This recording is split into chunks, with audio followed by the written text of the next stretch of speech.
Hai semuanya.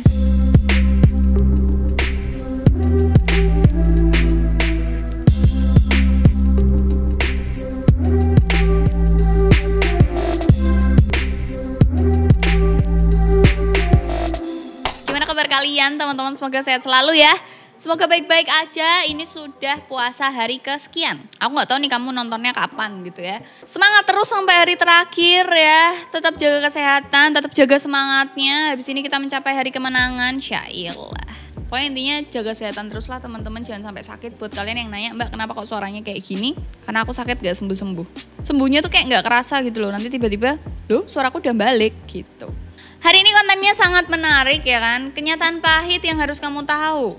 Ya ini dikhususkan untuk kalian yang umurnya menginjak. Yang umurnya mau 20-an atau udah 20-an lah. Kalau udah tua, udah 30 kayaknya enggak lah. Mereka udah paham sendiri. Tapi untuk anak-anak remaja mau ke dewasa tuh. Biasanya peralihan gitu ya. Terombang-ambing oleh situasi dan kondisi. Tiba-tiba di umur 22 biasanya. 20-an pokoknya. Rata-rata 22 ya, di umur 22 tahun tuh mau 22 atau menginjak tahun ini 22 ke 23 itu biasanya kayak cobaannya ada aja yang berat banget di hidupmu gitu ya.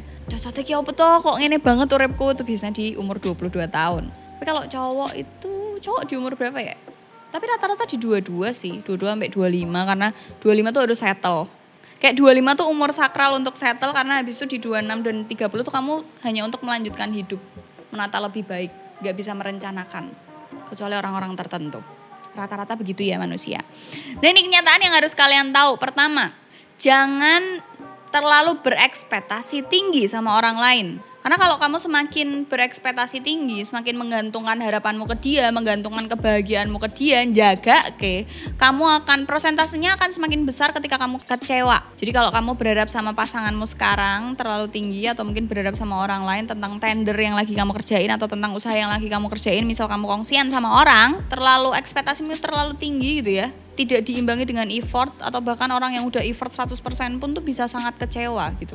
Karena kebahagiaan itu kalian yang ciptakan. Ketika kamu sudah berusaha sebesar mungkin semampumu, kamu hanya boleh menggantungkan kebahagiaanmu semuanya itu ke dirimu sendiri. Karena kalau kamu menggantungkan ke orang lain itu namanya manusia itu dinamis ya. Kita sendiri aja bisa berubah-ubah gitu. Misal kamu deal-dealan sama orang hari ini. Orang ini buat ajak ngobrol hari ini tuh setuju sama apa yang kamu katakan. Belum tentu besok setuju juga sama kamu. Bisa aja besokannya dia ketemu orang lain dan mendapatkan perspektif yang menurut dia kayaknya ini lebih masuk sama tujuan hidupku, sama pendirianku deh daripada pendapatnya temanku yang kemarin. Bisa aja dia berubah. People change, iya. Karena aku yang dulu bukanlah aku yang sekarang, Wisjan. Karena aku yang dulu mungkin berbeda dengan aku yang sekarang. Yang merasakan perbedaannya siapa? Orang-orang yang gak pernah ketemu aku di sekarang ini. Yang hanya ketemu aku di masa lalu. Mereka akan menganggap aku berubah sekarang. Ya itulah, manusia itu dinamis. Manusia itu setiap hari belajar. Manusia itu setiap hari juga mengadaptasi beberapa hal dari orang lain, dari kejadian, dari peristiwa. Itu kenapa manusia disebut dinamis. Kayak dosen doang aku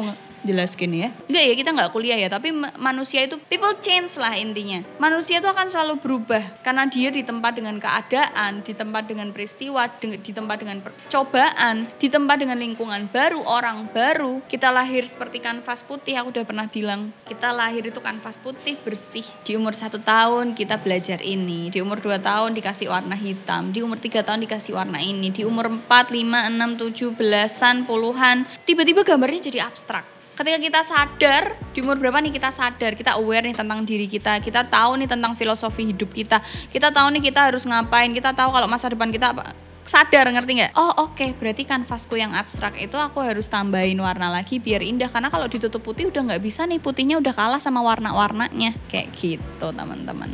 Lanjut, gak ada yang mencintai dirimu selain dirimu sendiri. Pasanganmu mencintai kamu, iya. Orang tuamu mencintai kamu, iya dong. Temanmu mencintai kamu, iya. Semua orang bisa mencintai kamu, tapi gak ada yang lebih mencintai kamu dan lebih mengerti dirimu kecuali dirimu sendiri. Kayak orang yang paling mengerti dirimu, tahu nih, Adele itu gak bisa makan roti, gak bisa makan karbo terlalu banyak, gak bisa makan pedas, gak bisa makan ini. Tapi yang tahu kapasitas, kayaknya perutku bisa dimasukin dikit deh, itu kan kamu sendiri. Karena kamu yang ngerasain gejolak asam lambung di perutmu, ngerti kan? Kamu sendiri yang ngerasain, kayaknya kalau aku makan pedas gini masih kuat deh, masih nyaman-nyaman aja. Toh juga kalau main thread, pantat-pantatku ini yang sakit, bukan pantat dia gitu kan. Begitupun kebalikannya, orang nyuruh kamu ayo makan terus, makan, tapi dia nggak ngerasain gimana perutku mencernanya, gimana perutku memprosesnya jadi tai yang kayak gitu-gitu. Jadi yang lebih tahu dirimu sendiri adalah dia dirimu gitu loh, bukan orang lain.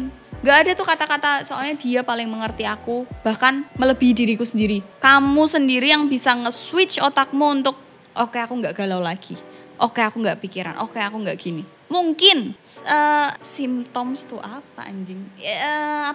Percikan-percikannya dari orang lain.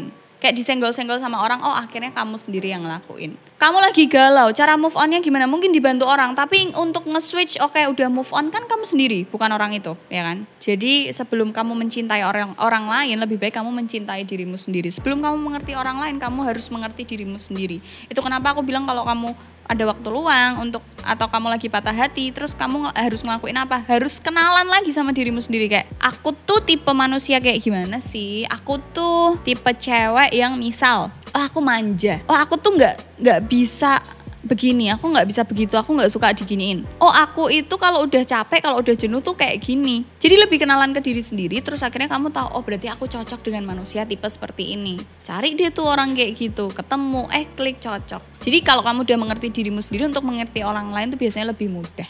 Lanjut yang berikutnya, menjadi mayoritas atau rata-rata itu juga sebuah privilege. Kenapa bisa dibilang privilege? Karena ketika kamu berada di Indonesia dan kamu seorang muslim, itu lebih diuntungkan. Aduh, sensitif sekali anjing. Contohnya kayak misal ketika kamu ada di suatu lingkungan atau suatu sekolah yang kamu adalah orang yang mayoritas di situ tuh, kamu jadi lebih leluasa untuk melakukan sesuatu, lebih leluasa untuk berteman sama siapa aja, lebih leluasa untuk mengutarakan pendapat daripada orang yang minoritas. Aku nggak mau contoh yang spesifik karena ini sensitif. Untuk orang minoritas, mereka untuk melakukan sesuatu tuh akan mikir 2-3 kali karena ada resiko yang harus ditanggung. Kayak orang-orang yang mayoritas akan mikir, kamu kan kelompok kecil jadi bisa dibantai misal yang kayak gitu-gitu, atau asu gue kelompok cilik meneng gue yang kayak gitu-gitu. Yang berikutnya, kenyataan pahit yang harus kita tahu adalah kalau hidup itu tidak adil.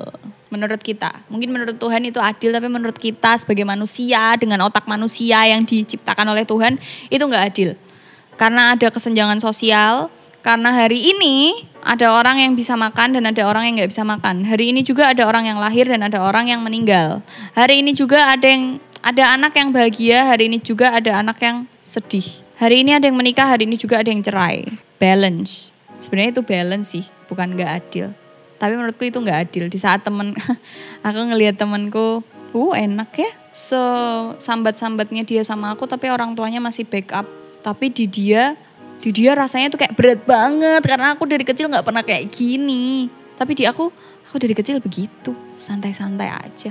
Yang terakhir, menjadi cantik atau ganteng itu bisa menyelesaikan sebagian besar permasalahanmu. Contoh, waktu sekolah, tiba-tiba gojlokanku lebih ringan aja daripada teman-temanku. Terus aku dimusuhin. Terus apa lagi? Aku bolos ujian.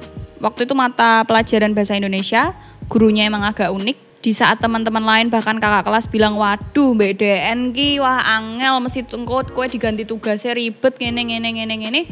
Aku ngadep sendirian, aku cuma disuruh bikin clipping. Ya masih banyak lagi, mungkin bahkan ada beberapa orang yang mendapatkan privilege yang lebih dari aku ketika dia good looking. Apalagi kalau udah good looking, pintar cari muka, wah kelar. Punya orang dalam, hebat. Gitu sih, itu dia kenyataan-kenyataan pahit yang sooner or later, cepat atau lambat bakalan kita terima. Ya, kalau enggak sekarang enggak, Mbak, mungkin besok, mungkin tahun depan, bulan depan, minggu depan, lusa, ya kan? Kita enggak akan tahu kapan datangnya, kita enggak akan tahu kapan kita dapatnya, tapi itu akan terjadi, teman-teman. Jadi persiapkan diri kalian. Ketika kalian merasa lulus SMA, kuliah itu adalah hidup kalian sebenarnya, enggak. Hidup kalian sebenarnya adalah setelah kalian lulus kuliah, mendapatkan ijazah, mulai pekerjaan. Di sana kalian lihat di mana orang kantoran, di mana orang yang bekerja pakai name tag dan baju rapi setiap hari, di dalamnya pasti ada budaya kantor yang gak semua orang cocok. Di sana ada macam-macam. Jadi good luck buat kalian. Gitu aja konten kali ini. Don't forget to like, comment, and share videonya ke teman-teman kalian. See you on the next video. Bye.